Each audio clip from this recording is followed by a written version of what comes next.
ক্ষমতার উপরে থাকবেন। এখন 6 মাসের এই রেঞ্জের মধ্যে কখন সুইটেবল হবে?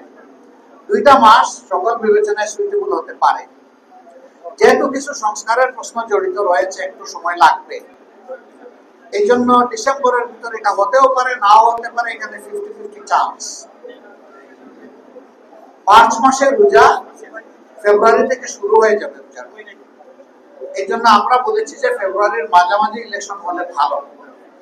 একান্ত যদি 1-2 মাস লাগে, আমাদের এই কথাটা কোরআনের কোন আয়াত আছে, এটা পরিবর্তন করা যাবে না প্রয়োজন।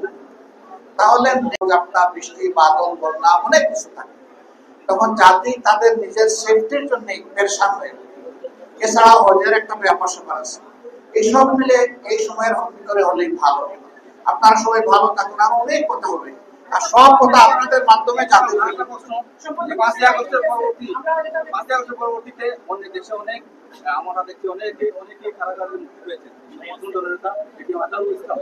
5 আগস্টের পরপর অনেক নেতৃবৃন্দ, অনেক না প্রায় সবাই মুক্তি পেয়ে গেছেন, যদিও আমার মামলাগুলো এখনো অনেকগুলো রয়ে গেছে। I don't bother for it.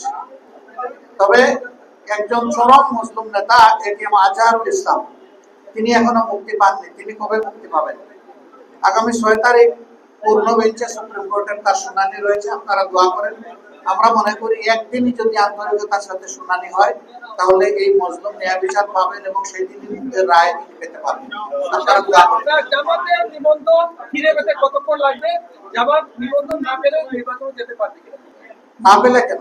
আমাদের নিবন্ধন আমাদেরকে দিতে হবে। না বলে মানে একটা মাত্র এই দল যার উপরে এই জুলুমটা করা হয়েছে, তার নিবন্ধন কেড়ে নেওয়া হয়েছে, প্রতীক কেড়ে নেওয়া হয়েছে, নিষিদ্ধ করা হয়েছে। যদি আমরা সত্যিই মজলুম হই, তাহলে অবশ্যই আমরা ন্যায় বিচার পাবো এবং ইনশাআল্লাহ আমরা নিবন্ধন পাবো।